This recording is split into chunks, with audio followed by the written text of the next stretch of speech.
Amazon નાવ આપણે સાંભળ્યું તો હવે ખાસ કરીને જે રેપિડો જે ખાસ કરીને નવી એન્ટ્રી કર્યા છે અને જે નામ છે ઓનલી કરીને એ લોકો જોઈશું ખાસ કરીને આ સેગમેન્ટમાં એન્ટ્રી કર્યા છે અત્યાર સુધી જો ડ્રાઈવર્સ અને ખાસ કરીને એમાં જે કામકાજ કર્યા હતા હવે જે નવી સેગમેન્ટ એન્ટ્રી એટલે જોઈશું કોમ્પિટિશન જે પણ જોઈશું એટ્રનલ અને સ્વિગીનું ખાસ કરીને વધી રહ્યું છે અને એના લીધે જો આટલા સારા માર્કેટમાં બી ક્યાંય ને કંઈ જોઈશું નેગેટિવ એક્શન ખાસ કરીને આ સ્ટોકમાં જોવા મળી હતી તો નવા કોમ્પિટિટરની એન્ટ્રી થઈ એટલે હંમેશા આપણને ખબર છે કે જે ક્વિક કોમર્સ એટલે સ્ટોક છે દબાણ વધારે જોવા મળતું છે ખાસ કરીને વધારે જો તો એની સીધી ઇમ્પેક્ટ છે કે સ્વિગીને જોવા મળે છે કારણ કે જો Swiggy Eternal no doubt sustainable છે પણ સ્વિગીમાં જો બધા જ પેરામીટર આપણને શું થોડું વધારે નેગેટિવ જોવા મળ્યું હતું નવા કોમ્પ્યુટરને એન્ટરથી જો ખાસ કરીને જોઈશું સ્ટોકમાં તો દબાણ જોવા મળ્યું અને ખાસ કરીને જે ઓનલી જો વાત કરીએ છીએ જે રેપિડમ જે એમને જે ખાસ કરીને જેમનું નામ ઓનલી જે જોઈશું જેમનો ખાસ જે મેઇન છે જે ઓછા બજેટવાળા જે કસ્ટમર છે એના પર એ લોકો ખાસ ફોકસ કરી રહ્યા છે અને એનો રેસ્ટોરન્ટ જે બિઝનેસ છે ખાસ કરીને જે મોડેલ ઓલમોસ્ટ તો જોઈશું એટર્નલ અને સ્વિગી જે કમિશન એમનો રેશિયો છે જે 15 થી 30% છે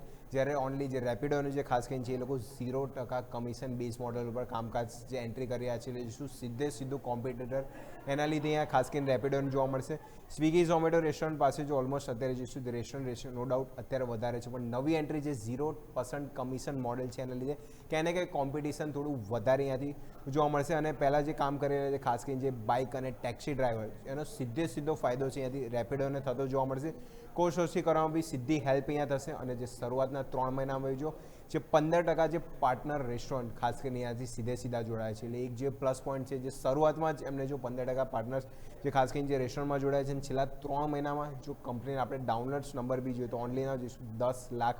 ડાઉનલોડ્સ આપણે એપ જે ખાસ કરીને ત્યાંથી જોવા મળી એટલે સીધો પ્લસ બેનિફિટ ત્યાં જોવા મળ્યો અને બજેટ ગ્રાહકો માટે બી જોઈશું સ્વિગીએ નો ડાઉટ જે ટોઈંગ એપ લોન્ચ કરી છે પણ એની પર ખાસ એટલો રિસ્પોન્સ નથી જેટલો આપણને રેપિડો ઓનલીનો જોવા મળે તો અને જે બ્રોકરેજ હાઉસ બી ખાસ કરીને જોઈશું તો સ્વિગીના બિઝનેસમાં ખાસ કરીને જે ફૂડ ડિલિવરી બિઝનેસના રેટિંગ ઉપર જ એ લોકો ટાર્ગેટ આપે છે જેનો જે ઇન્સ્ટામાર્ટ બિઝનેસ છે એનું વેલ્યુએશન એ લોકો 0 ગણે છે કારણ કે એની જો એટલું કોન્ટ્રીબ્યુટ જે સ્વિગીમાં ખાસ કરીને આ લેવલ નહોતું જોવા મળ્યું એટલે જો સ્વિગીને વધારે ઇમ્પેક્ટ જોવા મળે છે એટલે જો રેપિડોની એન્ટ્રી થાય છે તો ઝોમેટોની પણ સૌથી વધારે જોઈશું જે દબાણ અને જે વીકનેસ જોવા મળશે તે સ્વિગીમાં જ જોવા મળે છે અને એના લીધે જો સ્વિગીમાં સતત આપણને શું લો જોવા મળે છે એટર્નલ એટલું નથી પણ સ્વિગીમાં વધારે કન્ટિન્યુઅસ આપણને દબાણ જોવા મળ્યું હતું નેક્સ્ટ ઓવર જો રિટર્ન બી જોઈ લે કઈ રીતનું રિટર્ન્સ આપણને સ્વિગીને એટર્નલમાં ખાસ કરીને જોવા મળ્યું હતું તો યર ટુ ટિલ ડેટ જોઈએ કાં તો 1 યર જોઈએ જે પણ પરફોર્મન્સ જોઈશું તો એટર્નલ આપણે જોઈશું તો જે નેગેટિવ પણ 1 યર જોઈએ તો પોઝિટિવ ખાસ કરીને જોવા મળે ક્વિક કોમર્સ આપણે ઇમેજ લઈને આવો